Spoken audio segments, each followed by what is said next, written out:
ఈరోజు నేను ఇక్కడికి వచ్చి బాబుని చూశాను, పైకి వెళ్ళాను ఇందాకే. ఇప్పుడు బాగా కదులుతున్నారు, చూస్తున్నారు, వినపడతా ఉంది. కదలికలు అయితే చాలా బాగున్నాయి. సో ఇలానే అబ్బాయి తొందరగా కోలుకొని అందరు పిల్లల్లాగా హ్యాపీగా ఆడుకుంటూ ఒక మంచి ఆరోగ్యంగా ఉండాలని మనస్ఫూర్తిగా కోరుకుంటున్నాను. ఇప్పుడైతే బాగుంది. నేను చూడగానే చాలా హ్యాపీగా అనిపించింది. సో ఐఎమ్ వెరీ హ్యాపీ చూసిన వెంటనే. అండ్ అలాగే వాళ్ళ ఫ్యామిలీకి మా సైడ్ నుంచి అండగా ఉంటాం. సో మేము ఒక్కరే కాదు, మా కొరియోగ్రాఫర్స్ అందరి తరపున, మా ఏదైతే యూనియన్ ఉందో ఆ యూనియన్ తరపున, అందరి తరపున కూడా మేము అండగా ఉంటామని చెప్పి వాళ్ళకి ధైర్యం చెప్పి వచ్చాం. ఖచ్చితంగా వాళ్ళ ఫ్యామిలీకి ఖచ్చితంగా మేము అంతా ముందు ఉంటాం. Thank you.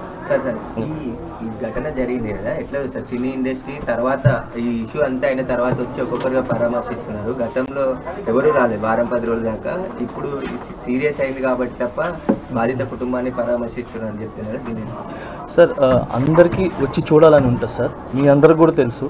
సో అందరు వచ్చి చూడాలని ఉంటుంది, కానీ కొన్ని పరిధులు ఉంటాయి. ఆ పరిధుల వల్ల ముందుకు రాలేరు. సో ఇంతకుమించి ఎక్కువ మాట్లాడలేను సార్. సో ఇప్పుడు బాగా అందరూ వస్తున్నారు కాబట్టి హ్యాపీ. సో వచ్చి అన్నీ చూస్తున్నాం. ఇక కాంట్రవర్సీ ఏం లేకుండా ఆ ఫ్యామిలీ బాగా అయిపోయి మళ్ళీ అందరిలాగా అన్ని కుటుంబంలాగా బాగుండాలని కోరుకున్నాం సార్. Thank you.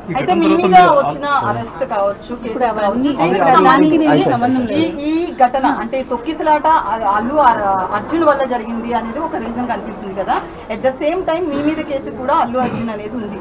సో ఈ పాయింట్ ఆఫ్ వ్యూలో మీరు రావడం పట్ల అయితే సోషల్ మీడియాలో నెక్స్ట్ ట్రోల్ అయ్యే అవకాశం ఉంది. దీన్ని ఎలా చూస్తారు మీరు?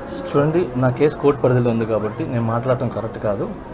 అంటే నాకంటూ కొంచెం అది నా సైడ్ నుంచి ఏదైతే లీగల్గా మా లాయర్స్ ఉన్నాయో సో నేను ఇంతవరకే మాట్లాడగలను. దయచేసి నన్ను అర్థం చేసుకుంటారని చెప్పి. చాలా మంది అల్లు అర్జున్ కలిశారు, వాళ్ళ మద్దతు ప్రకటించారు. మీరు మాట్లాడారో ఫోన్లో అల్లు అర్జున్తో? సార్ ఇవన్నీ కూడా నేను చెప్పాను కదా సార్, నేను నా కేసు కోర్టు పరిధిలో ఉంది కాబట్టి నేను మాట్లాడలేదు. కేసు గురించి ఈ కూడా నేను మాట్లాడలేదు సార్.